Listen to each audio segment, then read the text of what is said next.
Doctor Aafia Siddiqui 1972 میں کراچی میں پیدا ہوئیں۔ اپنی ابتدائی تعلیم مکمل کر کے 1990 میں اسٹوڈنٹ ویزا پر مزید تعلیم حاصل کرنے امریکہ کی ریاست ٹیکساس گئی، جہاں پہلے ہی ان کا بڑا بھائی آرکیٹیکچر کی تعلیم حاصل کر رہا تھا۔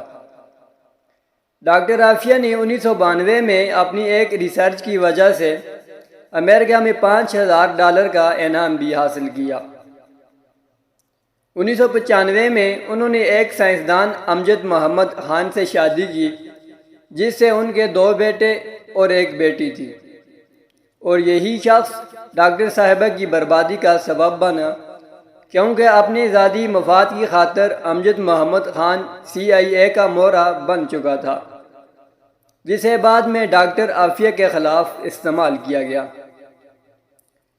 ڈاکٹر عافیہ نے ذاتی طور پر بائیو کیمسٹری پر کام کرتے ہوئے ایک ایسی شاندار ریسرچ کی تھی جو آج تک کوئی امریکی سائنسدان بھی نہ کر سکا۔ ڈاکٹر عافیہ نے مولک ہتھیار تیار کرنے کا فارمولہ ایجاد کر لیا تھا جو آج تک ان سے کوئی بھی معلوم نہ کر سکا۔ ڈاکٹر عافیہ یہ فارمولہ پاکستان یا عالم اسلام کی بھلائی کے لیے استعمال کرنا چاہتی تھیں، جبکہ امریکہ چاہتا تھا کہ عافیہ یہ فارمولہ انہیں دے دیں، جس کے لیے ڈاکٹر عافیہ نے صاف انکار کر دیا، کیونکہ انہیں خدشہ تھا امریکہ ان کا فارمولہ اسلام اور مسلمانوں کے خلاف استعمال کرے گا۔ اور یہاں سے وہ کہانی شروع ہوئی جس نے ڈاکٹر عافیہ کی زندگی برباد کر دی۔ ڈاکٹر عافیہ کی تعلیم اور تحقیق امریکہ میں مکمل ہوئی تھی، اس لیے وہاں کے سائنسدان اس ریسرچ سے واقف تھے، جس کی بنا پر انہوں نے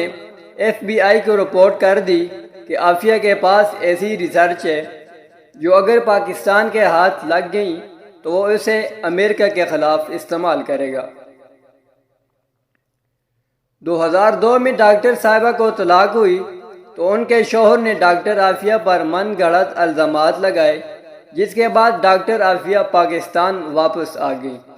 کیونکہ وہ یہاں رہ کر پاکستان کے لیے کام کرنا چاہتی تھی۔ مگر افسوس اس وقت پاکستان نے ان کا ساتھ نہ دیا، اور 2003 میں پرویز مشرف نے ایک سنگین غلطی کرتے ہوئے ڈاکٹر عافیہ کو امریکہ کے حوالے کر دیا، جو ان کا اپنا ذاتی فیصلہ تھا، جس میں فوج کا عمل دخل شامل نہ تھا۔ 5 سال تک کوئی نہ جانتا تھا کہ ڈاکٹر عافیہ کہاں ہیں اور کس حال میں ہیں۔ جب عافیہ کی گرفتاری کی تصدیق ہوئی، تب تک پاکستان ڈاکٹر عافیہ کی شکل میں ایک ذہین اور قابل خاتون کو کھو کر ناقابل تلافی نقصان حاصل کر چکا تھا۔ امریکیوں نے ڈاکٹر عافیہ سے ریسرچ ورک حاصل کرنے کے لیے بہت دباؤ ڈالا، جس کے لیے ڈاکٹر عافیہ کو ذہنی اور جسمانی تشدد کا نشانہ بناتے ہوئے ظلم کا ہر پہاڑ توڑ دیا گیا، مگر وہ عافیہ کی زبان نہ کھلوا سکے، یہاں تک کہ ان کے ایک بچے کو قتل کر دیا گیا، مگر ڈاکٹر عافیہ کو آج تک زندہ رکھا ہوا ہے، جس کی وجہ ان کی ریسرچ اور فارمولہ ہے، جو اس قدر طاقتور ہے کہ اس کے اصول تک امریکہ عافیہ صدیقی کو زندہ رکھنے پر مجبور ہے۔ امریکہ نے ڈاکٹر عافیہ کے کچھ ساتھیوں کو بلگرام جیل میں بھی بھیجا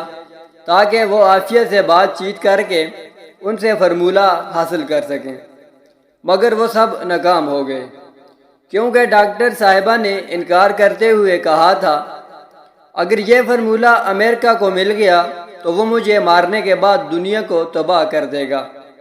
جو میں نہیں چاہتی۔ اس انکار کے بعد ڈاکٹر عافیہ پر اس قدر ظلم کیا گیا کہ وہ ذہنی طور پر مفلوج ہو گئی، مگر زبان نہ کھولی۔ 2013 میں جب امریکہ عافیہ سے مایوس ہو گیا تو باراک اوباما نے پاکستان سے کہا وہ ڈاکٹر عافیہ کی واپسی کے لیے تیار رہے،